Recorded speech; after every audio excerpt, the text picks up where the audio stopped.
Nyika inatongwa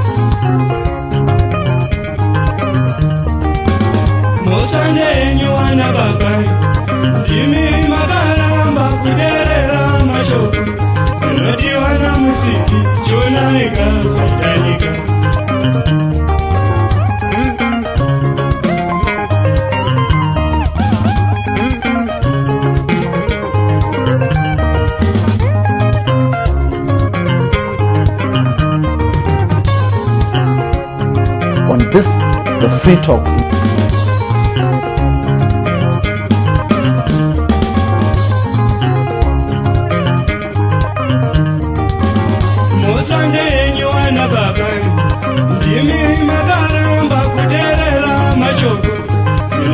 Zimbabweans head for elections in 2023. And the big elephant in the room, always when Zimbabwe readies itself for elections, is access to information. How do the people of Zimbabwe access information, especially around political actors, political parties, and who is contesting for what position? This has been an issue where there has been allegations that state media has been used or abused to maintain the political hegemony of those in power, the ruling elite. They have neglected or not covered other dissenting voices. And where they have done so in a negative manner. Now, on the free talk, we are going to be discussing this issue.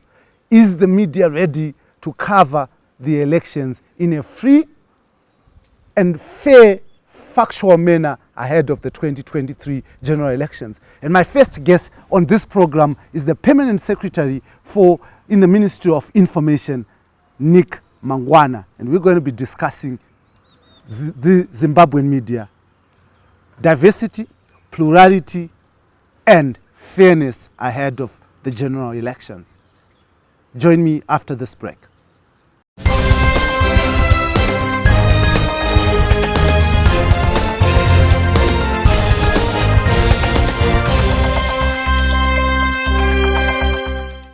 Welcome back to the Free Talk. With me, your host, as usual, Dara B, in proud partnership with the Frederick Newman Foundation on HSTV. And I'm joined by my guest in studio, the Permanent Secretary in the Ministry of Information and Broadcasting Services, Nick Mangwana. PS, thank you very much for joining us here on the Free Talk. Now, PS, we are going to the general elections in 2023, just a few months away. And the media has been a topical issue around its role in ensuring that elections are actually also free and fair. What is the ministry's view on the freeness and fairness of the media in Zimbabwe? Well, the media is free in Zimbabwe. We have no law that restricts or impedes media practice in the media sector.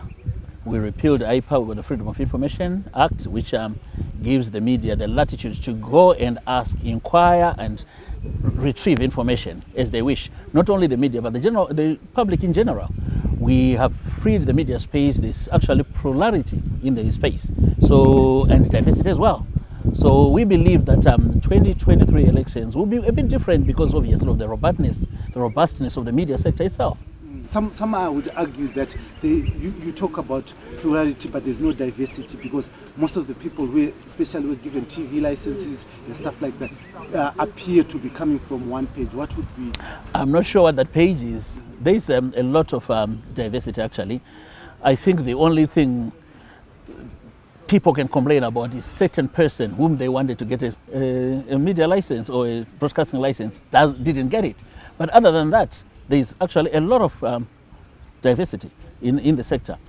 And in terms of the allocation of licenses itself, I think it was a very fair adjudication process, because if you look back, not even a single person appealed to say, well, there was something that went wrong. Not one appeal was lodged, but the process is always not done up and until the window period for appeals is passed. So normally the High Court adjudicates very well, in our judicial adjudicates very well over cases. And if somebody had been aggrieved and felt that they'd been treated unfairly, they would have taken that route. But no, nobody sought judicial intervention. Yes, and there's this debate on media polarization in Zimbabwe. Sure.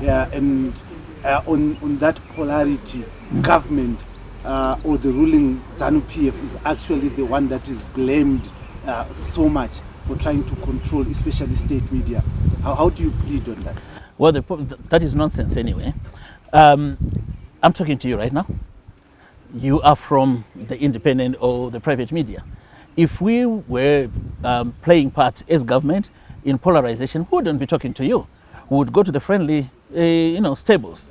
You are not, to some extent, not friendly stable. You're a friendly guy, but your stable can be considered not be friendly. But we're talking to you. We talk to everybody. It means that we diffuse any polarity that's around there. We depolarize the media in that sense. We invite even those ones with hostile reportage and editorial slants. We invite them to our functions, even though they are looking for gaffes, even though they are looking for missteps, even though they are looking for errors, so that they will amplify. We will still be there. We will still invite them. They will come. They roll their camera for 3 hours and get a 2-minute clip, which they will run with. Yeah. Aren't you talking about ZBC when you say that? No. Actually, I'm talking of you guys, the HST. What are you called, by the way? Yeah, them guys. Yeah, like you. Doesn't that prove polarity? You don't even know, but you're No. It means you have to sell your brand better, so that it becomes a household brand even to us. I just know, yeah, they exist. You HSTV, I think that's what you're called, or something like that. But yeah, we know you exist. But your brand, if I can't be forced to swallow a brand that I don't meet every day. So we have also seen the arrest of journalists coming through. Particularly arrest, right? Of course, I've been one of those who've been arrested, but one would not, just me. You don't want to personalize it, of course. You're talking for the broader, sector. One arrest would not really cause concern that would ask the whole people. So we should arrest you twice, so that it causes concern? I'm saying the number of journalists. I'm joking. Yes, the number of journalists who have been arrested. I mean, somewhat worrying over the past few months. And as we go to elections, the media is jittery. It looks like there's some heavy-handedness on the stage. Now, relax. Don't be on jitters. The thing that we have to distinguish is that is somebody arrested for a different infraction, or they are arrested for the practice of journalism? If you are arrested for the practice of journalism, then there is something has gone wrong. But if you are arrested for another infraction, then that's different. For example, if you spit at a policeman, you will be arrested. But that's not practice of journalism, because the practice of journalism is not spitting on policemen's faces. If you insult a policeman, again, and you are arrested, and any other citizen who would have done that would be arrested for that, and in any country for that matter. But if you are arrested for the practice of journalism itself, then it means we have a little bit of fine-tuning to do to make sure that doesn't happen, because it's not criminal to be a journalist. But you speak about these crimes that are then brought up, but normally they are brought up as justification. For instance, I'll give you an example. A journalist was arrested at Harvest House, beaten up, just basically for taking pictures of police officers who were rounding up vendors at that particular time. They found a charge. They will call it disorderly conduct, they will call it whatever, just to cover up. Are you not worried, PEMSEC, if that continues to happen? Because, I mean, all journalists can't be insulting police officers. Well, actually, if you are going into the nuances of a particular case, then we've got a problem, because I need to get all the facts about it. And probably you're expressing an opinion, unless that came from a court judgment, that actually what the journalist was simply doing was taking a photo. Because there is a charge called disorderly conduct And it's also prevalent in other jurisdictions other beyond Zimbabwe, because people have to behave in an orderly way. If a person is drunk and in public and they are behaving in a certain way, that can also be considered disorderly conduct. And a country like the United Kingdom I'm familiar with, there is also such a charge. So I don't think we are really digesting this particular case, because I'm not aware of it. But suffice to say, there is a way of conducting yourself in the midst of a police operation, because even in France you saw that there can be some collateral damage that can happen. Justifying those. It's not my role to justify anything. My role is to explain things, and that's exactly what I'm doing. I'm explaining that in the midst and in the heat of a police operation, the baton may swing a different way, and somebody may be caught accidentally. There is even the operation of the United Nations. I think you've heard of blue on blue fire, where the United Nations soldiers have fired on the United Nations soldiers, because this is in heat of an operation. You can't legislate for everything. It shouldn't be, but it can be. But I'm saying the lack, your failure to censure, because from the time we've started speaking about this, you have not even asked the police to be careful. And they can also. I said it shouldn't be. I said things that it shouldn't be, and I said there are things that need to be refined if there is, if something has gone wrong. Isn't that censuring? My idea, also my role, is not to whip the police. No, my idea is to give you government positions, and then if we've got things to sort out, we'll go internally and sort them out. Do you understand? I wouldn't go out there, stand on a platform and start attacking the police. That's not what you do when you speak for government. When you speak for government, you realize there's a problem there, you go back internally and you sort out the problem. I would assure you that most of these cases, the ministry intervenes, but we don't do megaphone interventions. That's not our role. Our role is to make sure that things have gone right.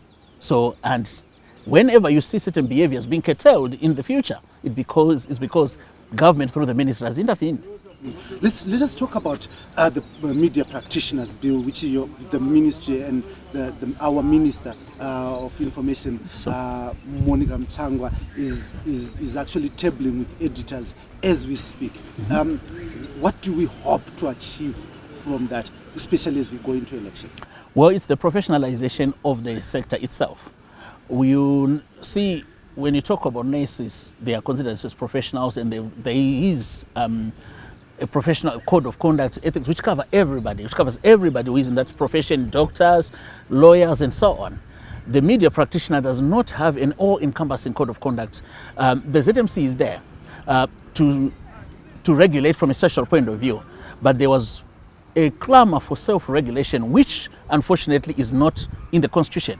So as a compromise, we went for co-regulation, where there's statutory and professional regulation. So the top tier of the regulation is the Zimbabwe Media Commission, which is the constitutional commission, and the lower tier would be the professional bodies themselves. So this is what we're trying to craft to make sure that we make it a reality, and we end up with Legal Practitioners Act, Medical Practitioners Act, and Media Practitioners Act. Like every profession should have a governing act of parliament. That's the thrust of this conversation. So most of I've seen laws that come from government as a threat to many spaces. Every time government comes with a law, it is viewed as an attempt to silence a voice.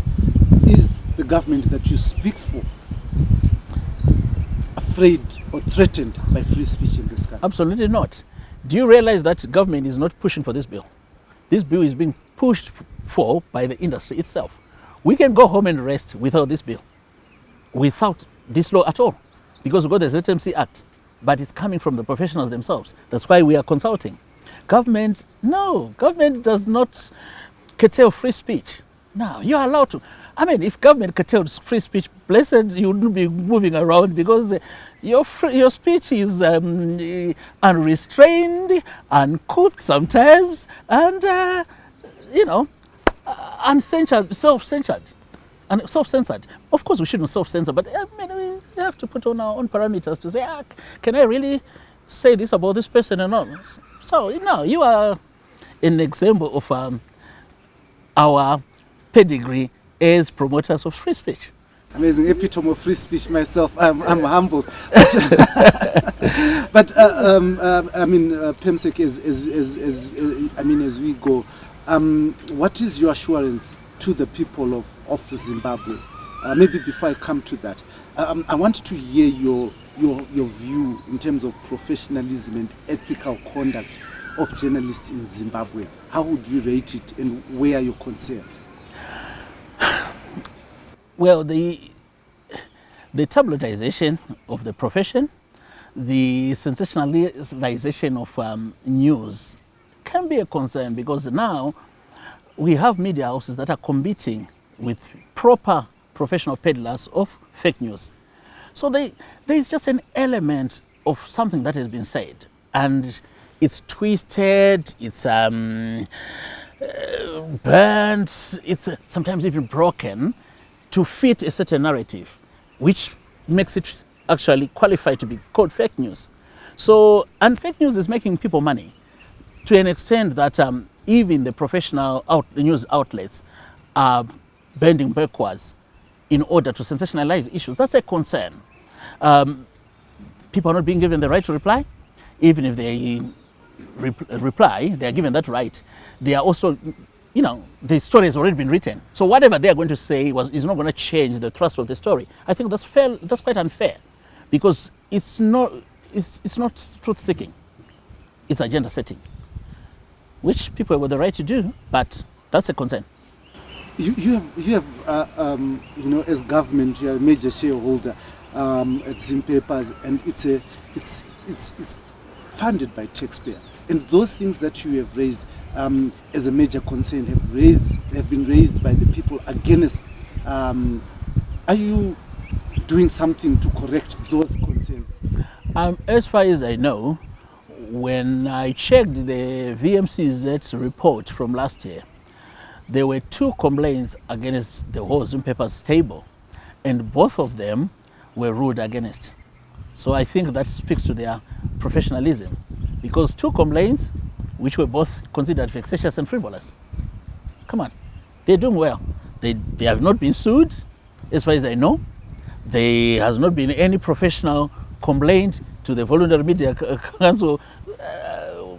I mean, there's not been any complaint to any ombudsman for that matter. So I think they do great. They do great. But do you think looking at the figures that the reports at VMCZ would do justice, or maybe what would do justice is you just basically reading how the Herald basically ignores other opposition political parties and concentrates on just the ruling party? That doesn't concern you? It doesn't. It doesn't ignore them.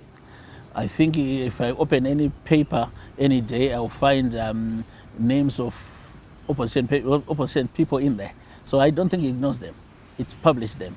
Unfortunately, if they don't do anything right, or if they do very minimally right, most of the news will be negative, because that's what they're doing. If they're doing something positive, they will get something positive. I can't go and force opposition people to do the right thing by their country. It's not my role. The Herald can't go and force opposition actors to act in a patriotic way. It's not their role.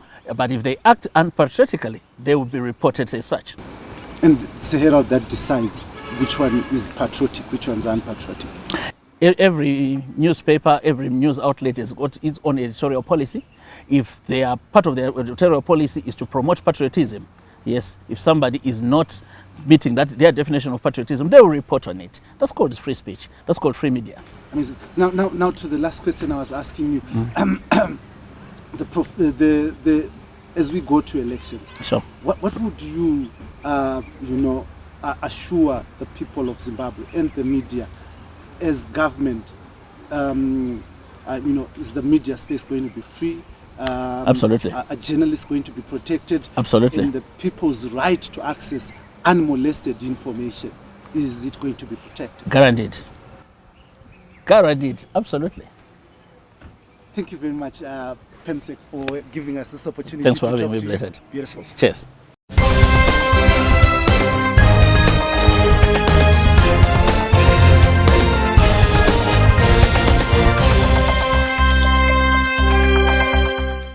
Now, getting into the second edition of this program, I will be having a conversation with the players in the media industry and the regulator. To join me to further this discussion on the media ahead of the 2023 general elections, I am joined in studio by Njabulo Ncube of the Zimbabwe Editors Forum, the national coordinator. I'm also joined by the Zimbabwe Media Commission chairperson, Ruby Magosongwe, professor. I'm also joined in studio by the Media Institute of Southern Africa chairperson, Golden Maunganidze.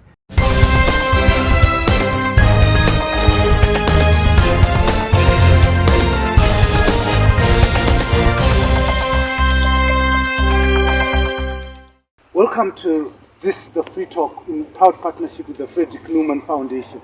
Now this evening we are discussing media professionalism as we go towards the 2023 general elections. Now we all know that the media plays a very crucial and central role in terms of democracy, in ensuring that people are informed, well informed, so that they make informed choices and decisions when they go to elections. But in the past, there's been complaints about the conduct of the media, how it is at times partisan and covers people unfairly, especially towards elections. Now, to help me discuss this, I'm joined by those who are in the industry, the regulator, the Zimbabwe Media Commission chairperson, Ruby Magosongwe. I'm also joined by the chairperson of MISA Zimbabwe, the Media Institute of Southern Africa, Golden Maunganidze. And I'm joined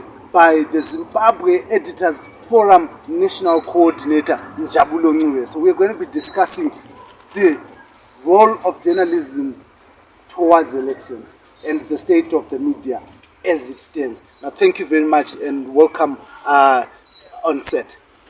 Thank you. Thank you, Mr. Mklanga.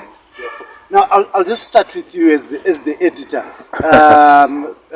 Those who actually publish the stories. There's this view that professionalism is going to the dogs, and we as the Zimbabwean media are not ready to fully cover the elections in a non-partisan and fair manner. What is your response to that? Yeah, we have had several observer mission reports that say that our coverage as Zimbabwe media around elections, there have been some loopholes, that there's some biasness, something to that effect. But I'm happy to say that we assist with the issue of making sure that we cover these forthcoming elections fairly, because we already have these observer mission reports that they've raised red flags about our reportage. So in the past 5 years, we've had programs, capacity building programs. We're trying to capacitate our editors, our journalists, to deal with those gaps that were faced, that were raised by several observer mission reports. I'm talking about the AU Observer Mission Report, the EU Observer Mission Report, the SADC Observer Media Report on the past elections in Zimbabwe. And they all point that there are gaps in our coverage. Now I'll come to you, the regulator, the Zimbabwe Media Commission. Is there any program that you're putting in place that would ensure that as the media goes to cover elections in 2023, they do it better than they've been doing in the past? I want to thank you, Mr. Mklanga, and I want to thank my predecessor here, Mr. Ncube. Yes. Zimbabwe Media Commission is aware of the reports, that my predecessor has already mentioned. And we are equally concerned as the Zimbabwe Media Commission because of, we are worried about polarization in the media industry. The issue to do with public media, private media, and partisan reporting along, political parties and so on, that entrench divisions, unnecessary divisions and perhaps at times propagate misinformation, disinformation, and even fake news to the detriment of the consumers of this information that is being disseminated through our very critical industry. I want to let you know that as the Zimbabwe Media Commission, in partnership with UNESCO, we are actually working on an elections reporting, manual. It should be out soon, and we are also going to have training on elections reporting, not just Zimbabwe Media Commission on its own, because the elections is a mandate for the Zimbabwe Elections, Commission. So it will have to be collaborative work. So definitely we are working on something because of this huge monster that we have to contend with. Media plays a very critical role, and information is a public good. Like my colleague has said, people can make informed choices when they get accurate information. It helps them to be, objective in whatever decisions that they're going to make. But on another note, Mr. Mhlanga, I would have been happier if, our broadcasters had been invited to this platform, because they are the ones who do, handle elections reporting, so to speak, in terms of, coverage on the national television and the national broadcaster. So perhaps in future, if that could also be, taken into account so that they can actually speak for themselves. I would want to zero in on the issue of, partisan coverage that you have mentioned earlier on. On the 7th of April, we met at the Crown Plaza, focusing on elections, monitoring report. And there was one member of parliament who admitted, openly that, he wouldn't want reporters from certain, sectors or certain corners, because he thinks or he knows, he has already concluded that they are biased in their reporting. So on one hand, we would want to have fair coverage, yet on the other hand, those who would need and require that coverage for the greater good of the country, shun, coverage from certain, quarters. So we need to engage those ones as well. Because when you're looking at elections, they are not a private domain. We are looking at elections to build, Zimbabwe, and then to inform, the citizens in our different and respective constituencies. And unfortunately, my colleague here is the president of the National Editors Forum. Unfortunately, perhaps the editors themselves, we cannot dictate what their editorial policy is, but they are the, is it Morton Joffrey, waterworks, because they're the ones who filter and, make sure that they cleanse and remove whatever it has to be taken out before information is actually, disseminated to the public. So they have a huge task. Which means, especially with elections coming, they cannot sleep on the job. Yes. Now I'll come to Golden Maunganidze. I know you also wear a jacket of being a media trainer as well. So your training also talks to what is produced in the media industry. But MISA has, for a very long time, been capacitating journalists to effectively cover elections. It has also been offering them protection during those elections. Now, as we go into elections, what is the organizational view of the environment for journalists as we go into elections? Thank you, Blessed. Thank you, colleagues. I am sure you have really articulated well that as an organization, we have been advocating for an environment which enables journalists to do their work without hindrances, without challenges. And since the past elections, we've been also recording some cases where journalists were being harassed in line of their duty. We've taken it as an organization that there is a need to continuously engage during elections and during times where we are not having elections, to engage key stakeholders that involved in terms of electoral processes and also political players and actors. So that at the end of the day, when we get into an election, we have journalists that are able to do their work without being victimized. We've seen certain incidences before, even during previous by-elections, where sometimes journalists are denied entrance into certain places, despite the fact that ZMC and ZEC would have accredited them or given them go-ahead and green light to work and operate as journalists. So what we are trying to do continuously, because we've also identified possible violators or those that have been really being named and renamed as violators of press freedom or also affecting journalists as they are doing their work. For example, we are working very well in terms of coordinating how we can protect journalists with the police. We are going to come up with some task force and some trainings that also involve the police so that they are able to protect journalists when they are in the field, when they are doing their work. We are also going to continue to engage a government through relevant bodies like ZMC, Parliament and the ministry to also help us, because when journalists are able to do their work, when they give out information which is not polarized, information that shows diversity and pluralism, it's not journalists or media houses that benefit at the end of the day, but it's an ordinary villager, woman and man in the village, in my rural home, that gets information and make informed decisions. And this is access to information, promotion of media freedom, which is clearly stated in our constitution. And this is what we advocate for, and this is what we are doing.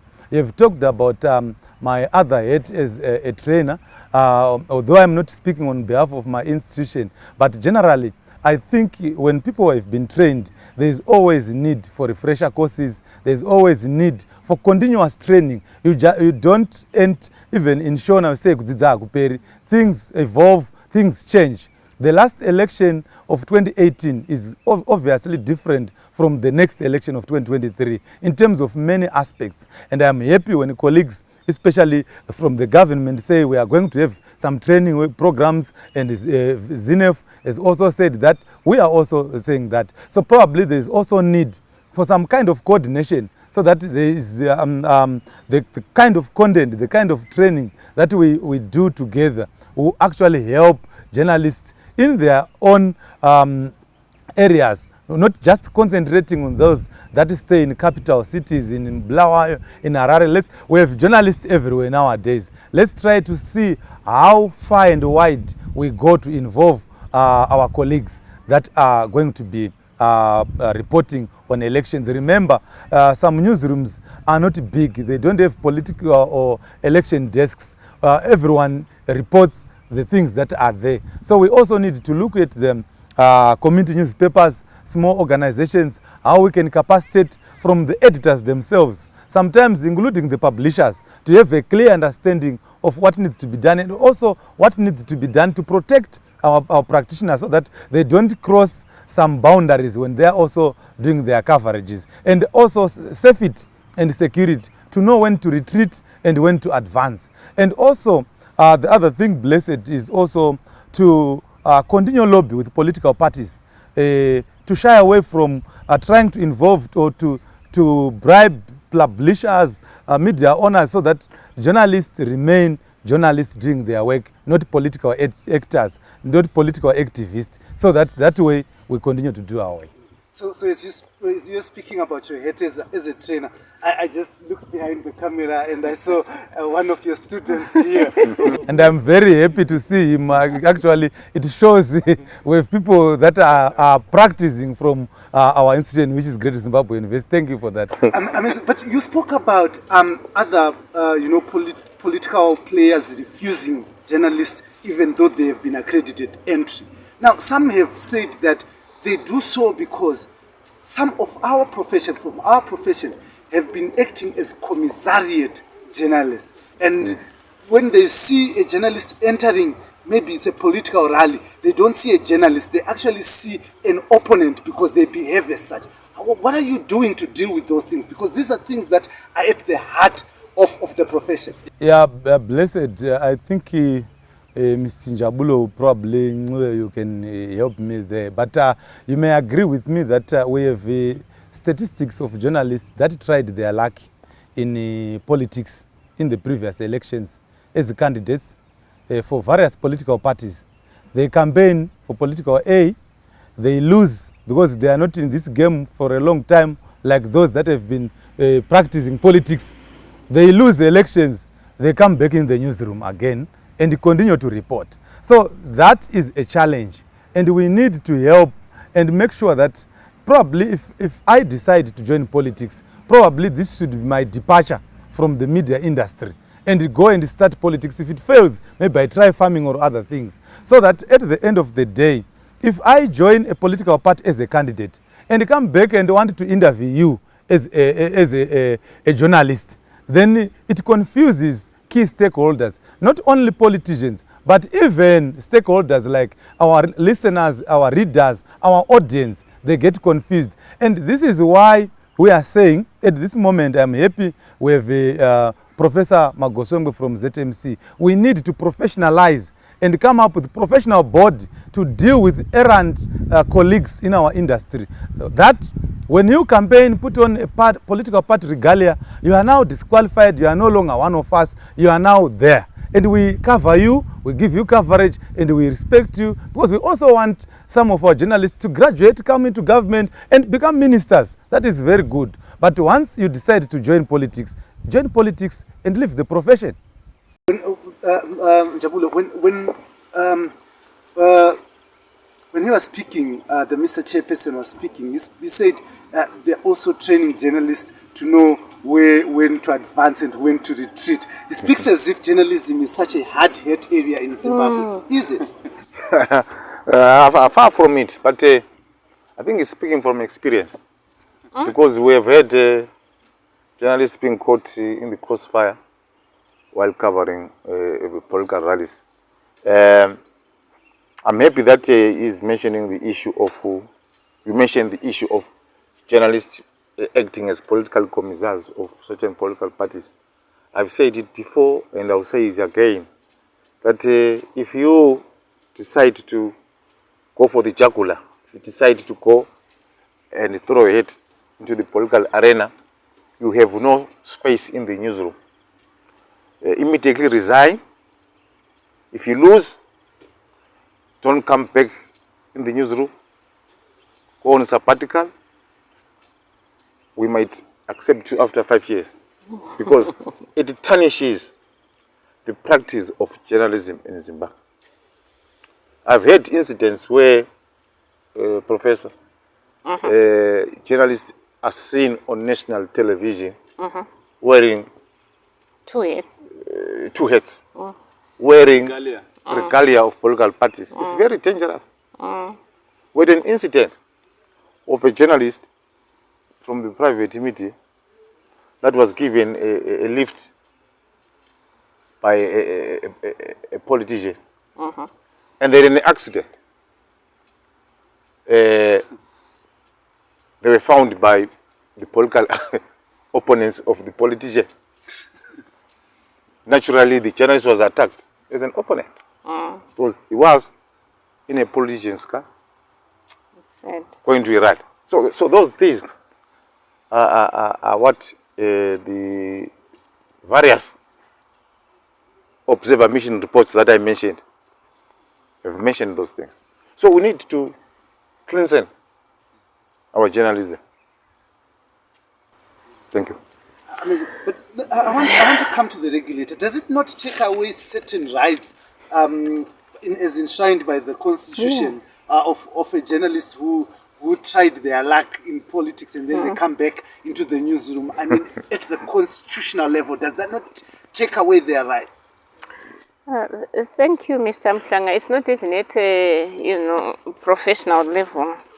What I seem to read is that we seem to have some conflict of interest here. On one hand, I want to be a politician. On the other hand, I still want to enjoy, the benefits of this other, profession. So once we conflate those two in one body, obviously it creates, you know, confusion. So the onus is on the individuals to be honorable and honest and true, you know, and be transparent and loyal to the public, to colleagues, so that at least we won't have this confusion. On one hand, you read reports about police arresting some journalists, and then next time you see that journalist is an activist. So it becomes, a politician, it becomes very confusing, really. Yet, on the other hand, remember the Constitution also speaks about freedom of profession and association. Yeah, so we cannot, the onus then remains, you know, on the individual, really, because we cannot regulate people's interests. If I want to be a farmer and a journalist and what have you, all in one, nobody, constitutionally, nobody has the right to stop me. So the responsibility lies then with the individual. And as regulators, unfortunately or fortunately, I'm glad we are having this interview at this juncture, because we are in the middle of discussing and deliberating about the Media Practitioners Bill. Who are the media practitioners? What is their code of ethics? What exactly do they have to contribute in terms of building the media industry in Zimbabwe? And what kind of an industry, actually, media industry, do we want to promote and project as Zimbabweans? So the focus really is on the greater good for the Zimbabwean, rather than to focus on the personal and individual interests. And I think that is where we do have a challenge. But as ZMC and as colleagues here, I think we are in agreement that we want to entrench and enhance accountability, responsibility, transparency, and honesty, so that we will not confuse our consumers and intended, you know, audiences, more so in the electioneering environment that we find ourselves in. Hence the need for us to regulate, you know, the media as an industry, which is what we are seized with at the moment. I want to, you know, keep this discussion from what you have already said in your opening statements. Now, in your opening statement, you spoke about politicians bribing and paying media houses or journalists to try and control the narrative. On the other hand, some have accused government of trying to control, especially state-owned media houses, to further their stay in power. Now, are these allegations with substance? Yeah, I would want to say that some have been talking about media capture and so forth. That happens through various forms and formats. And I would want to say that, yes, these are allegations, but in some instances, there is evidence to show for it. And it is also reflected in the kind of the product that we end up having. It reflects, or it raises eyebrows and suspicion among the consumers that an ethical, accountable, honest journalist like Professor Magosongo has been saying cannot really probably come up with such kind of pieces of stories. And also it is also reflected in terms of the polarization that sometimes is associated with our media industry, especially during election time. So this is the reason why we need, especially at this moment, we've been also saying it may be up to an individual to decide and so forth and so forth. But you may want to see that one individual may actually affect the whole in terms of the profession. So this is why we need to be very serious about this idea of coming up with a professional board that regulates us. That really says, if you do this, this is unacceptable. He just gave an example of that accident. It was also, so capture comes in a number of ways. And also, this is why I was saying, this issue is broad and it doesn't need necessarily to wait for election period or 3 months before election. This should be an ongoing, continuous discussion with those that are involved in terms of media industry, the government, being key stakeholder in this to help, and also our civic society media organizations actively involved in helping to professionalize this industry. Remember, we call ourselves the fourth estate, and we don't just say that without a reason. We have a role to play in nation building. We have a role to play during elections in uniting people. We have a role to play in terms of making sure that the people get right, accurate information. But that cannot happen if some quarters, some sections of us are captured. At the end of the day, we end up churning out half-truths, falsehoods, and the things that don't benefit our nation. This is why we are fighting to continue to train, to professionalize this industry. Professor Mogosong, Golden Monganze speaks about the role of the media in terms of uniting the nation. Is the media industry in Zimbabwe, as it currently stands, uniting the people of Zimbabwe? Mr. Mklanga, that's a mischievous, question. All I do is just to monitor, read, your publications and so on. But it is very clear that we are deeply polarized as a country, and polarized along political lines, and which polarization is further entrenched by the reportage that we get from our, media houses at times, and media practitioners themselves, because of the partisan attitude that people seems to have subscribed to in the past. And I want to emphasize that in the past, because we wouldn't be having this kind of conversation with ZANU-PF, Rupima Goshongwe, Misa, seated, at the same platform having this kind of interview. So I would want to agree and to persuade whoever is listening, our audiences, that what brings us together, even at this platform, is interest, and interest to see Zimbabwe, go forward, and interest to see that media propagates peace and harmony. Media propagates and champions, development. Media propagates and champions greater social cohesion. And this can only happen once we have a professionalized media industry, where people are trained, people are certified, people, belong to professional associations, people are accredited, because you cannot be a loose cannon. Once you become a loose cannon, you don't belong to any association, you don't belong to any professional body, you are not even accredited, and you claim to be a media practitioner in Zimbabwe. What kind of, media practitioner would be that? Because what we would want to encourage and enhance is the whole issue of accountability and responsibility. And we can only be accountable and responsibility if we belong to some professional bodies, if we are accredited, and we are known. We don't have any sinister motives when we join this, this industry. Ours is to serve, because information is a public good, and for that reason, it's transparency, openness, factual reporting, accurate reporting, and the information dissemination that knows no color, no creed, no ethnic, line, no political party, because the greater interest lies with Zimbabwe, not with individuals, because individuals come and go, believe you me. Yeah, and the entities and institutions in this country will remain. And we have that responsibility as the media industry to make sure that we develop and entrench and enhance, greater social cohesion.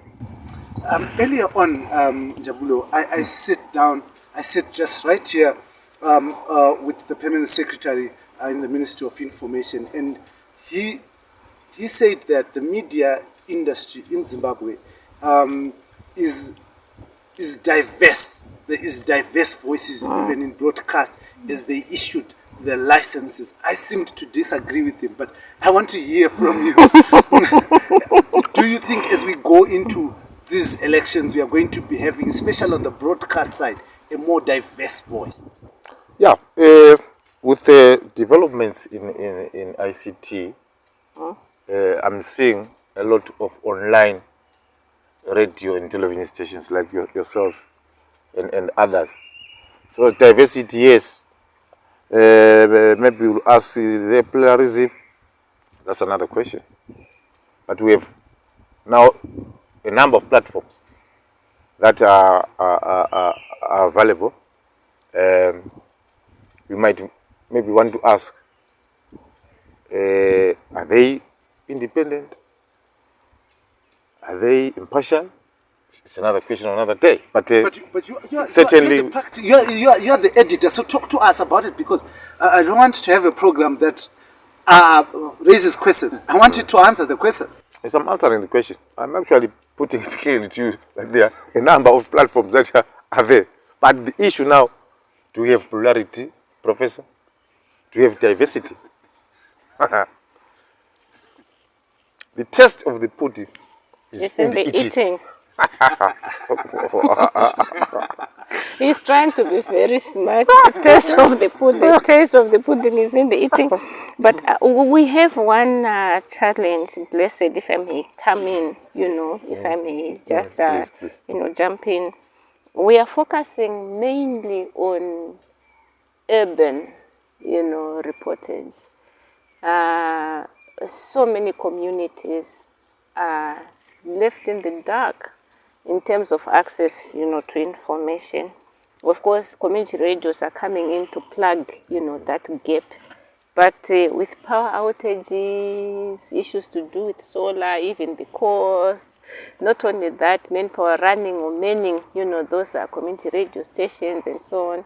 There is need for serious funding in order to keep this, running. At one time, my takeaway from ZANU-PF 2021, I told colleagues that my takeaway was that we have outlying communities being shortchanged because they don't have the kind of resources, digital resources that we have. We assume that everyone has a smartphone. We assume that everyone has a radio. We assume that everyone has ZESA. We assume that everyone has, solar panels, so they have uninterrupted, information flowing to them. But that is not the case at all. So there is need for us perhaps to agitate and also advocate for further, construction of infrastructure that then includes, everybody, on board, so that no place and no one is shortchanged in terms of information dissemination. Maunganidze, I'll come to you because on the banner of MISA, MISA Zimbabwe, which I'm a member of, there are issues to do with diversity, with pluralism of the media. These are at the crux of what you fight for. Now, in the current state of the media in Zimbabwe, are you happy? Yeah, I think it's a tricky question, but I will answer you in the sense that as Media Institute of Southern Africa, we've been always, like I've said, advocating for diversity and pluralism. Mr. Ncube has also talked about there's these two things, diversity and pluralism. We've been advocating for freeing, opening airwaves. Now we're talking about community radio stations. We are talking about new television channels. We are talking about online and so forth. So that is a positive, a progressive step that we also celebrate at MISA. That at least we see some positive steps towards what we've been calling for. Now, in terms of the extent of diversity, it's something that we really need to monitor, because you see, we have many community radio stations, but very few are on the air, but they got licenses.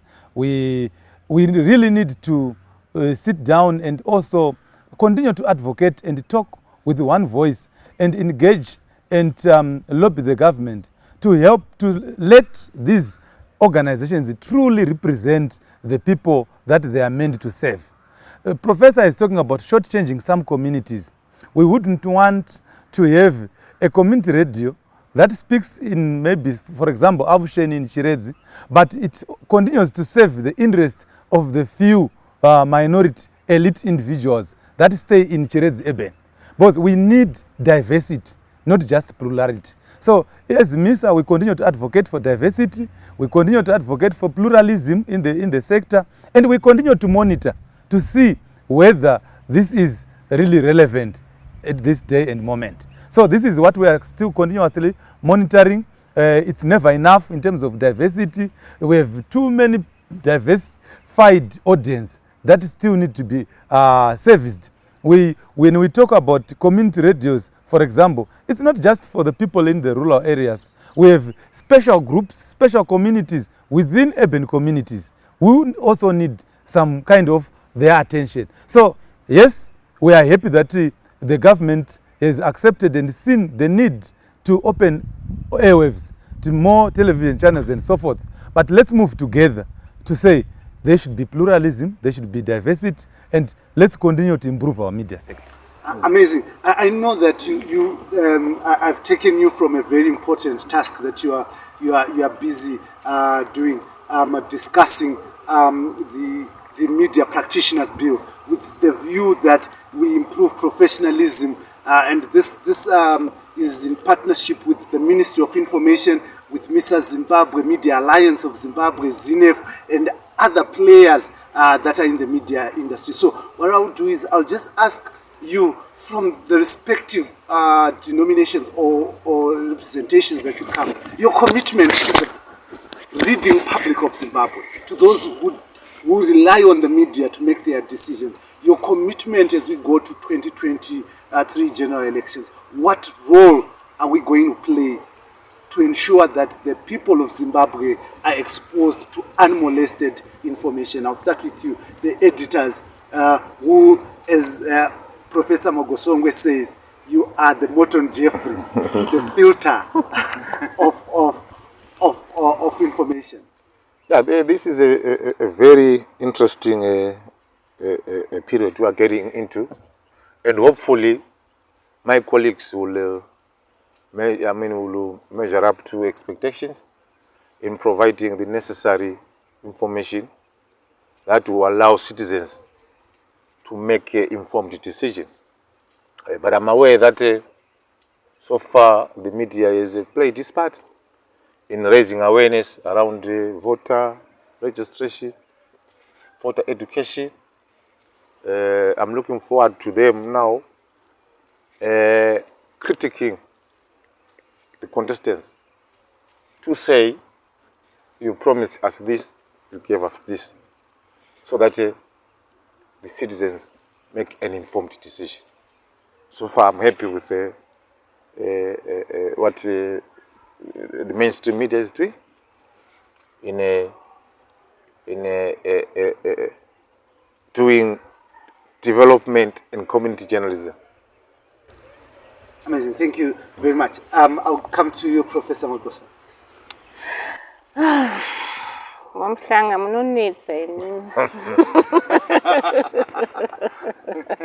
Of course, the media has been playing its role.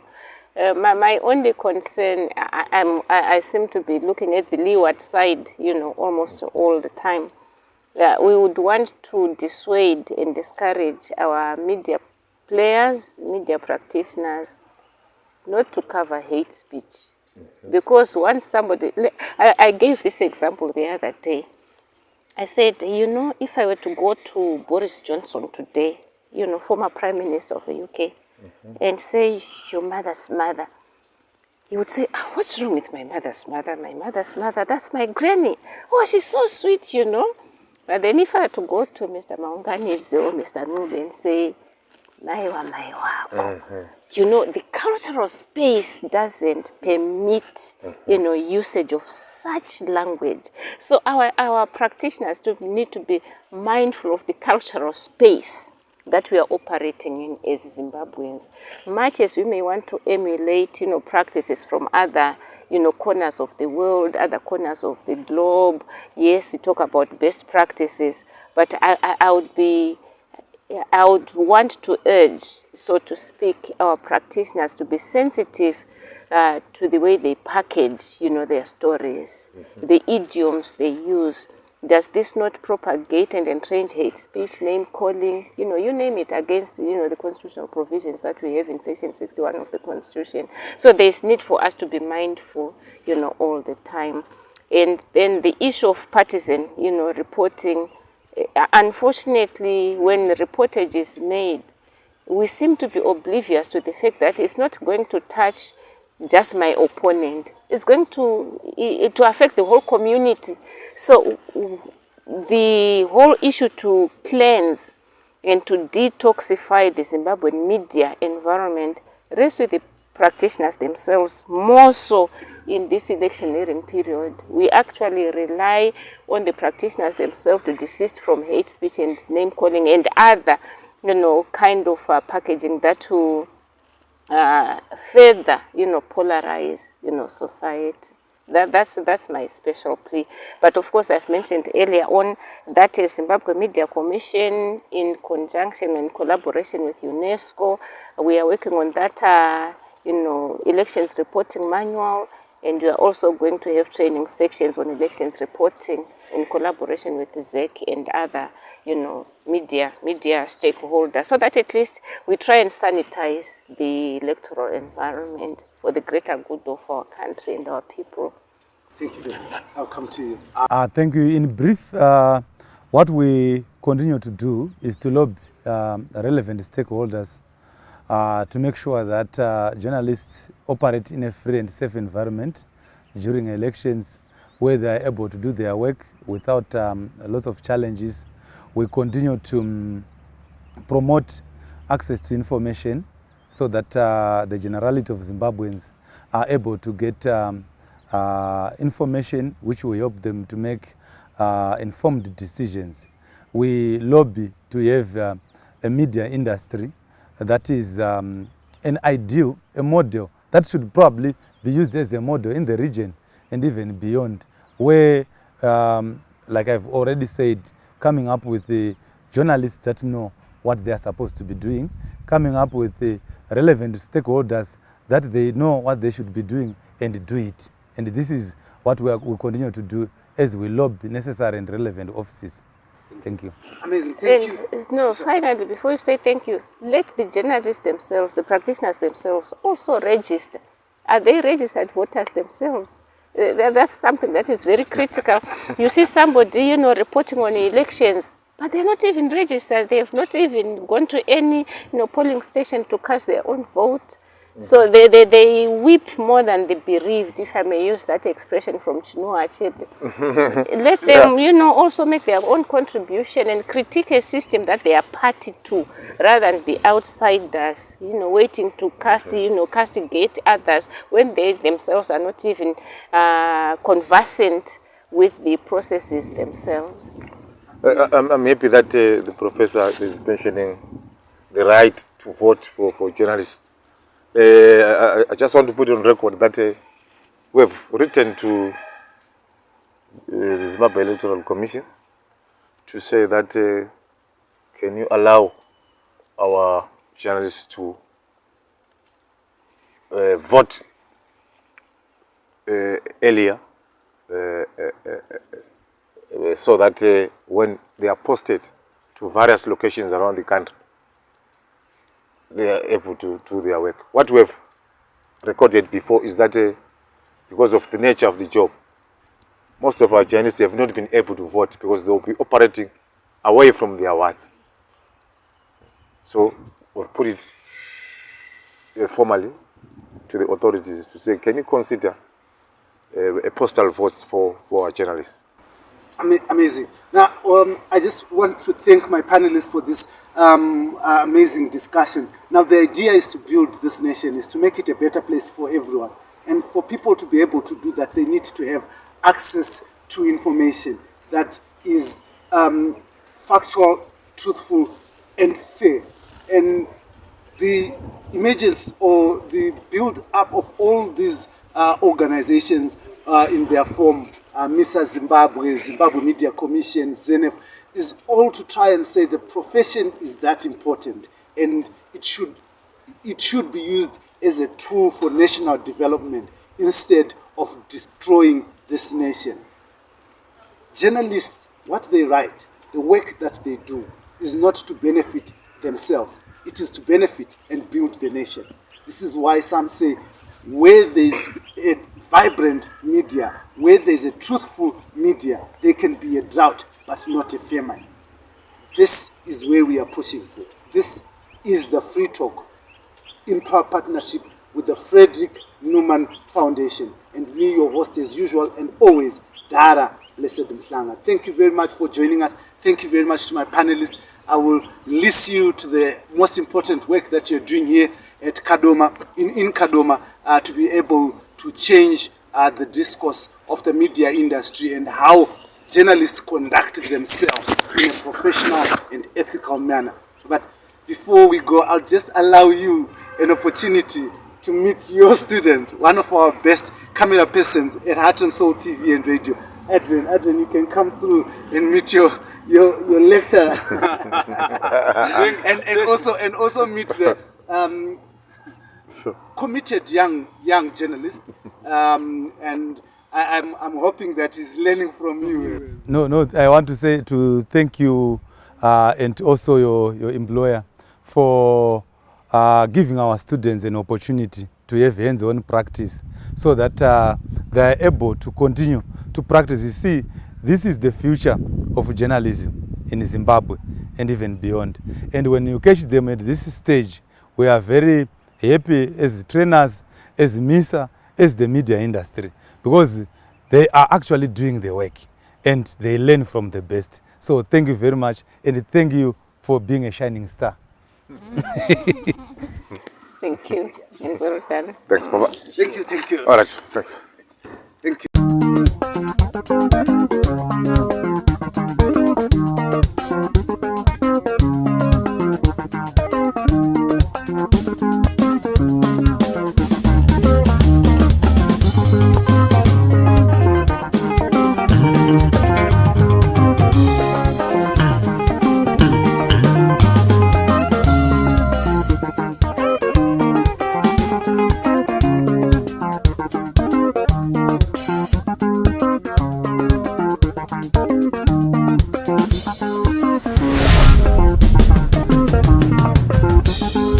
Thank you.